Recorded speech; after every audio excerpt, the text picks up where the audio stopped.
దేవుని వాక్యాన్ని అందించడానికి వెళ్ళాను. సూళ్ళూరుపేట, నాయుడుపేట, తిరుపతిలో చాలా సందర్భాల్లో నేను వాక్యం బోధించడానికి వెళ్ళాను. SALC south Andhra Lutheran church వాళ్ళ సంస్థ అది. నాయుడుపేటలో వాక్యం బోధించడానికి వెళ్ళినప్పుడు ఇలాంటి పోడియం ఉన్నది. ఆ పోడియం ముందు సెంటర్లో సమాధి ఉన్నది.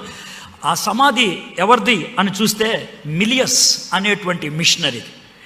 156 సంవత్సరాల క్రితం 2000 ఆయన 2016లో 150 సంవత్సరాలు అయిందని గడుపుకున్నారు. 156 సంవత్సరాల క్రితం భారతదేశానికి వచ్చాడు. సెంటర్లో ఆయన సమాధి ఉన్నది. సెంటర్లో వాక్యం బోధించాను, అయిపోయింది. ఇలాగే రూమ్ ఉంటుంది పక్కనే, ఇలాగే రూమ్. ఆ రూమ్లోకి వెళ్ళి కూర్చుంటే ఒక పెద్ద టేబుల్ ఉంది. టేబుల్ వెనకాల పాస్టర్ గారు కుర్చీలు, టేబుల్ ముందు ఎవరన్నా కూర్చోవడానికి 3 కుర్చీలు ఉన్నాయి. పాస్టర్ గారు ఆయన కుర్చీలో కూర్చున్నారు. 3 కుర్చీల్లో మధ్య కుర్చీలో నేను కూర్చున్నాను. కూర్చొని ఇటు చూస్తే చిన్న చిన్న సమాధులు ఉన్నాయి, చిన్న సమాధులు. ఆఫీస్లో నేను పాస్టర్ గారిని అడిగాను, సార్ ఏంటి సార్ అని. సమాధులండి అన్నాడు.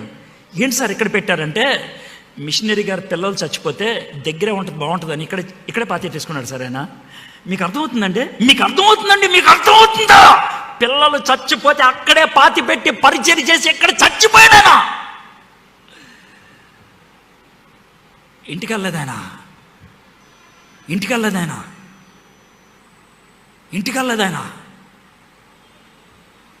కూరలోకి వస్తే ఉప్పు ఎక్కువైతే అరుస్తారు మీరు.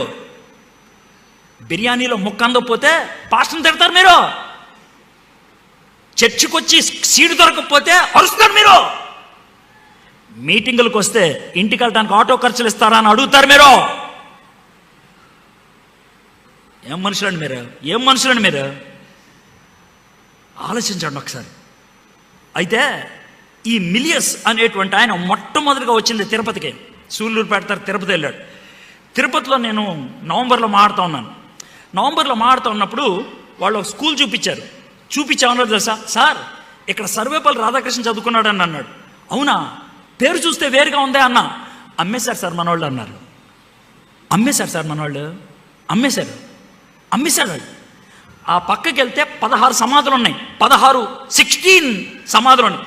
సమాధులు అన్నిట్ల మధ్యన ఒక రాయి పెట్టి ఆ రాయి మీద వరుసగా 16 పేర్లు రాసి పైన 2 వారాల తేడాలతో డేట్లు పెట్టారు. 1868 సంవత్సరం అని పెట్టి 2 వారాల డేట్లు తేడా పెట్టారు. ఏమన్నంటే 16 మందికి ఒకటే రాయి పెట్టారు ఏంటండి అని అంటే ఏమన్నా సార్, ఈ 16 మంది 2 వారాల్లో చచ్చిపోయారు అని అన్నారు. 16 మంది 2 వారాల్లో చచ్చిపోయారు. ఎందుకు చచ్చిపోయారు? మిలియస్ గారు 24 మంది మిషనరీలు పిలిపించాడు. 24 మంది మిషనరీ 24 మంది వస్తే వచ్చిన 2 నెలలకి 16 మంది మలేరియా వచ్చి చచ్చిపోయారు. అయితే చచ్చిపోయిన వాళ్ళ గురించి నేను మాటలా, బతుకున్న 8 మంది వెనక్కి వెళ్ళలేదు, ఇక్కడే ఉన్నారు. బతుకున్న 8 మంది వెనక్కి వెళ్ళ ఇక్కడే ఉన్నారు వాళ్ళు. అందుకనే పరిచర్య జరిగింది. ఆయన చేసినటువంటి పరిచర్యకి వెంకటగిరి మహారాజా మంత్రముగ్ధుడైపోయి యేసు ప్రభుని సొంత రక్షకుడిగా అంగీకరించి బాప్తీసం తీసుకున్నాడు. చరిత్ర ఇది, వెంకటగిరి మహారాజా. అయితే మిలియస్ గారు డాంటే అనే మిషనరీని అక్కడ పెట్టి ఇక్కడ పరిచర్య చూడండి. ఒకరోజు డాంటే మిలియస్ గారి కబురు పంపాడు. ఏమని పంపించాడు తెలుసా? అయ్యగారు, మరి ఇక్కడ వెంకటగిరి రాజా గారు బల్లలో చేయి వేస్తానంటున్నాడు, కమ్యూనియన్ తీసుకుంటానంటున్నాడు. అయితే ఒక చిన్న రిక్వెస్ట్ అండి అన్నాడు.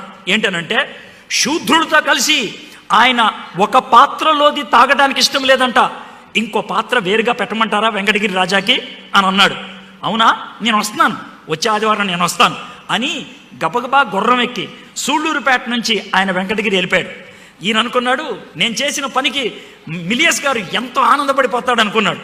ఆయన గదిలో పిలిచి అన్నాడంట, నీ బట్టలన్నీ సర్దేసుకున్నావు అన్నాడంట. అదేంటి సార్? సర్దేసుకో. అదేంటి? సర్దుకో. రేపు నువ్వు చెన్నై వెళ్తావు, ఎల్లుండి నీకు షిప్ ఉంటుంది, ఇంటికి వెళ్ళిపోవు. అదేంటి సార్ అన్నాడు. ఒక పాత్రలోనిది తాగమని నా ప్రభువు చెప్తే నువ్వు 2వ పాత్ర పెడతానన్నావంటే నువ్వు పరిచర్యకు పనికిరావు, ఇంటికి వెళ్ళిపోవు. అర్థమైందండి మీకు? సేవ చేయటానికి కాళ్ళు పట్టుకుంటారు, సిద్ధాంతంలో తేడా వస్తే ప్రాణం పెట్టేస్తారు. సేవ చేయడానికి కాళ్ళు పట్టుకుంటారు, సిద్ధాంతం తేడా వస్తే ప్రాణం పెట్టేస్తారు. క్రీస్తుని పోలి నడవటం అంటే అది. క్రీస్తుకు కలిగిన మనస్సు కలిగి ఉండటం అంటే అది. యేసు ప్రభు వారికి పౌరుషం ఎప్పుడొచ్చింది తెలుసా? నా తండ్రి కట్టినటువంటి ఈ మందిరం అనేక మందికి ప్రార్థనా మందిరంగా ఉండాలి, దాన్ని మీరు వ్యాపారం చేశారని హంటర్ తీసుకొని ఎర్రగా బాధేశాడు ఆయన. అవునా? సిద్ధాంతంలో తేడా వస్తే ఊరుకోడు ఆయన. మీలో ఎవరైనా అంత అరిశాడా? యేసయ్య ఎందుకే అరుస్తావనంటే, నేను మనిషిని కాబట్టి అరిసా. ఎక్కడే కనుక యేసయ్య ఉంటే ఎర్రగా బాధ ఉండేవాడు, మిమ్మల్ని ఎర్రగా బాధ ఉండేవాడు మీలో కొంతమందిని. మీ గురించి నాకు తెలియదు కాబట్టి జనరల్గా మాట్లాడుతున్నా. యేసయ్య అయితే జనరల్గా మాట్లాడు, ఒక్కొక్కడిని లేపి ఎర్రగా బాధ ఉండేవాడు. నీకెన్నిసార్లు అవకాశాలు ఇచ్చాను, నీకెన్నిసార్లు అవకాశాలు ఇచ్చానని. క్రీస్తుని పోలి నడవటం నేర్చుకుంటారా? ఆయన మనకి మాదిరి కావాలని, ఆయన్ని పోలి మనం నడుచుకోవాలని, నీకులాగా నాకులాగా శోధింపబడటానికి ఈ లోకంలోకి వచ్చాడు. మన పాపమునకు వెల చెల్లించడానికి ఆయన వచ్చాడు. పాపము చేయటానికి ఆయనకి అవకాశం ఉన్నది, చేయలేదు. ఆయన పాపము చేయడానికి పరిస్థితులు ఉన్నాయి, కానీ తాను చేయలేదు. పాపం లేనివాడుగా ఉన్నాడు.